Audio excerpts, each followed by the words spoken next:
Hello and welcome all in this video. So we are going to discuss about the respiratory system of the human being, that is the respiratory system of the mammals. So respiration or the respiratory system allow animals to move oxygen needed for cellular respiration into body tissues and remove carbon dioxide, that is the waste product of cellular respiration, from cell. So what happens at the time of respiration? At the time of respiration, the oxygen is taken into the body and the carbon dioxide which is produced due to the metabolic process can be removed as a waste from the body to outgoing air. So this is the process of respiration. So the respiration is a biochemical process. It is a biochemical process by which oxidation of organic compounds takes place. That is, complex organic compounds are break down into their simpler one with the help of the oxygen, and the energy which is stored in that organic compounds, complex organic compounds, can be released at the end of the process of respiration. So like that, some reactions are takes place in the body due to respiration. That is, suppose C6H12O6, that is glucose, when combined with the oxygen, break down into carbon dioxide, water, and energy is released in the form of ATP. So this can be takes place with the help of the respiration, with the help of the oxygen which is taken by the body at the time of respiration. So in the respiration, the oxidation of organic compounds takes place and liberate the chemical energy in the form of ATP. Then overall respiratory organs. So the respiratory organs, about the respiratory organs, the respiratory exchange is a simple physical process, and for efficient gases exchange, the respiratory surface must be having some features. That is, first, it should have large surface area. It should be thin, highly vascular and permeable to allow gaseous exchange. So respiratory surface must be thin, highly vascular and permeable to allow exchange of gases. It should be moist. So these are three important points, very efficient for the gaseous exchange in the respiratory surface. Then we know that there are having different type of organisms, different type of animals, and in the different type of animals show wide variety of respiratory organs. That respiratory surfaces or respiratory organs depending upon the complexity of organization and the surrounding medium in which they live. So depending upon the habitat and their complexity of organization, different type of animals having different types of respiratory surfaces or organs. So here are some examples. Some aquatic organisms like protists, sponges, cylindres, these are lower invertebrates. In that organisms, the plasma membrane is the respiratory surface. So the respiration takes place with the help of the plasma membrane simply. When we think about the fishes are aquatic organisms, and in their organisms, respiration takes place with the help of the gills. Suppose we have tadpoles, salamander. In that organism, there is having external gills for the respiration. Some organisms which is living in the semi-aquatic media like annelids, amphibians, they can use moist skin as a respiratory organ. While in case of insects, the respiration takes place with the help of tracheal tubes and spiracles. Spiracles mean the small pores and tracheal tubes means having the tubes. With the help of the tracheal tubes and spiracles, respiration takes place in the insect, which is again terrestrial, living in terrestrial media. Spiders, scorpions, in case of spiders, scorpions, like organisms, the respiration takes place with the help of book lungs. Suppose the reptiles, birds and mammals, these are the higher vertebrates in that organisms, reptiles, birds and mammals, respiration takes place with the help of lungs. So lungs are the respiratory organ in case of higher vertebrates. So different organisms shows different type of respiratory surfaces or respiratory organs. When we think about the human respiratory system, the human respiratory system bring about inspiration, expiration, and exchange of gases. So these are three things, three steps takes place in the respiration at the time of respiration in human being. Inspiration, in which the air is taken into the body. Expiration, that is air removed from the body. So incoming, with the help of incoming air, oxygen is taken into the body and carbon dioxide removed with the expelled air. And the third steps which takes place at the time of respiration, that is exchange of gases, and this exchange of gases takes place in the lungs. Then overall respiratory system, overall respiratory tract or respiratory system of the human being can be divisible into two basic part, upper respiratory system and lower respiratory system. So the respiratory system can be divided into an upper respiratory system which is having externeous, nasal cavity, internus, nasopharynx and throat, while the lower respiratory system having larynx, trachea, bronchi, bronchioles and lungs, all that can be considered as a lower respiratory system, parts of lower respiratory system. So again, when we see the overall structure of the respiratory system of the human being, these are some basic organs are found. That is, we know that these lungs are protected in a particular type of cavity. That cavity is called as pleural cavity. So lungs are here in the pleural membrane, then lungs, then epiglottis, larynx, trachea, bronchus, alveoli. These are some basic parts, important parts of the respiratory system of the human being, and supportive part that is called as diaphragm. So let us see one by one all this part. The first part or the first opening which is found on the body, that is called as nose, also called as externeous or nostrils. So this nose has a pair of slit-like openings called externeous. Then externeous, also called as nostrils.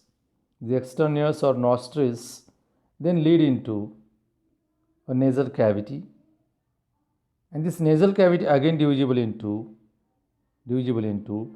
two sides, right and left nasal chambers, and this right and left nasal chambers can be divided with the help of a particular type of cartilage, and that cartilage is called as mesothomoid cartilage. With the help of mesothomoid cartilage, the nasal cavity, nasal chambers divisible into right and left chambers. Again, this nasal chamber again divisible into three parts. So each nasal chamber further divided into three regions. First is called a vestibule, which is the proximal part, and this particular proximal part of vestibule having its inner side of the skin of this vestibule having some filtering apparatus like the hairs. This is a proximal part having the hairs for the filtration and trapping dust, the dust and suspended particles. there is having the hairs. Second part, respiratory tract, respiratory part, which is called as conditioner also. Respiratory part, this is the second part of the nasal chamber, that is called as, this is the middle part, thin walled and vascular part, which can warm the air and moisten the air which is inhaled. And third part, that is called as olfactory chamber or sensory chamber. This is the uppermost part. It is lined by olfactory epithelium. It is lined by olfactory epithelium, and with the help of this part, with the help of this olfactory sensory chamber, we can detect the smell. Different type of smell can be detected with the help of this olfactory chamber. Now, about the next part, that is the pharynx. Nose or nostrils leads into the pharynx. This pharynx is divisible into three parts. Again, this pharynx having three parts: nasopharynx, oropharynx, and laryngopharynx.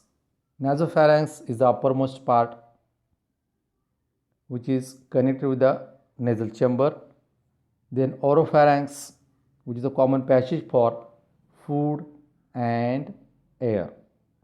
Oropharynx is a common passage for the food and air, and this continues below as the laryngopharynx. This laryngopharynx is innermost part of the pharynx. Again, between the nasopharynx and oropharynx, there is having a plate, and that plate is called as palate bone. There is having a bone in between the naso and oropharynx. In between the naso and oropharynx, there is having a palate bone.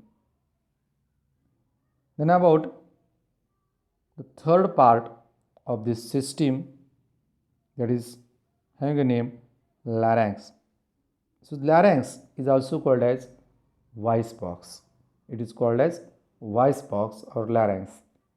It is a part of the respiratory tract which contains vocal cords.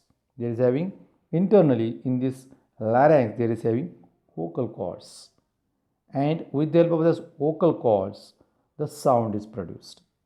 The sound production or voice production can take place with the help of this vocal cord. By tracing these vocal cords, the different type of sounds are produced by the animals. In case of higher organisms, this type of sound or voice is produced by the passage of air between the vocal cords, and also they can take the support of tongue, teeth, lips, and nasal cavity. All this can useful for the production of the sound or the language. So it is a hollow tubular structure, and its wall is intertwined by different type of cords, that is called as vocal cords, and then this larynx opens into laryngopharynx through an opening called as glottis. So there is having an opening called as glottis, and this guarded by a leaf-like flap called as epiglottis. Glottis is guarded by a leaf-like flap that is called as epiglottis, and this epiglottis is very important to prevent the entry of food into the trachea. So at the time of feeding, it is very important to close the respiratory tract, and this epiglottis is taking part to close or to prevent the entry of food into the trachea. Now of the next part, it is called as trachea, which is also called as windpipe. This trachea or the windpipe, this is a particular area which is called as trachea or windpipe. It is about 10 to 12 centimeter in length and runs through a neck in front of esophagus. Runs through the neck in front of esophagus, extend up to the middle part of the thoracic cavity, and on that trachea there is having C-shaped, like this C-shaped cartilaginous rings, and this rings is very important to protect this windpipe. and it is internally lined by ciliated epithelium and mucous glands, and they trap unwanted particles from entry into the lungs. Internally, this trachea or windpipe having mucous glands that can trap unwanted particles from entry into the lungs. Now about the next part, that is called as bronchi. So when we see this trachea then leads into bronchi.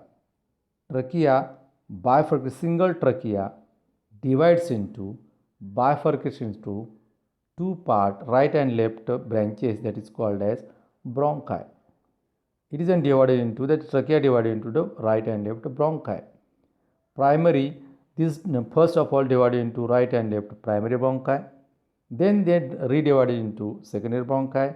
They become smaller and forming tertiary bronchi, and finally these tertiary bronchi terminate into alveoli, or also called as air sacs, and this bronchi also supported by the C cartilage. Now about the next part, which is called as alveoli. So before that, there is having the information about the lungs.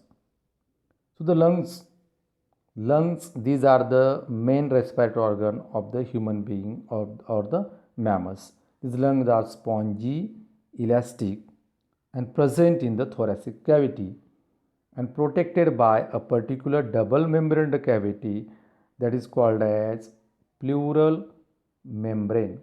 These lungs are protected in a double layered membrane that is called as pleural membrane, and that pleural, in between that two layers, there is having lubricating pleural fluid.